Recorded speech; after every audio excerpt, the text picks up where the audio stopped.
This is Mo, an East Tennessee bull rider who's just been injured. What he doesn't know is that he's about to have his jaw wired shut. I'm Scott Hilgendorff with Cowboys of the Cross, and this is The Short Go. Romans 12 has a lot to teach us about what our life can look like when we have a saving faith in Jesus. When we have that saving faith, we begin to become more like him, and we start to show different attributes and live a life then that looks more Christ-like to others. And so Romans 12:12 tells us just a few of those things. It says to be joyful in hope, patient in affliction, and faithful in prayer. And patient in affliction is where we're going to park ourselves for the rest of this message. If we take a step back and look at Romans 8:28, we see this. And we know that in all things God works for the good of those who love him, who have been called according to his purpose. So the patience that's talked about in Romans 12:12 is a fruit of the Spirit. It's one of several attributes that we know grow inside of us when we have a saving faith in Jesus. As we become more like Jesus, more of this fruit starts to grow inside of us.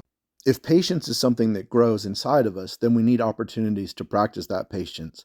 I sometimes joke with friends that when I'll ask for prayer about something serious that I'm facing, a struggle I'm going through, to please don't pray for patience because I don't want the opportunity to practice it even more. I'm just wanting help to get through whatever it is that I'm going through.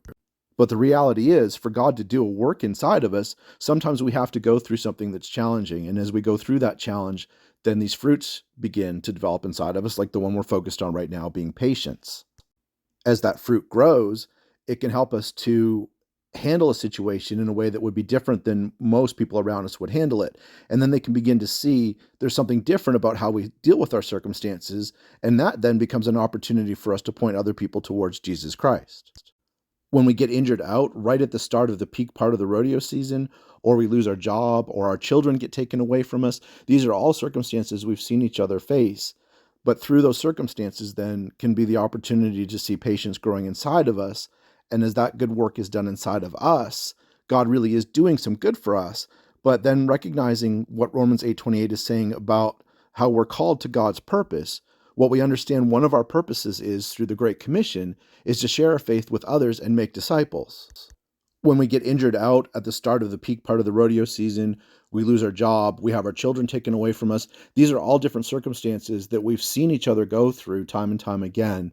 And these become real struggles where if patience is something that can grow inside of us, we can endure those struggles better and then have an opportunity to show Christ in us. And then through showing Christ in us, also an opportunity to tell others the gospel, who Jesus is and what it means to having saving faith in him.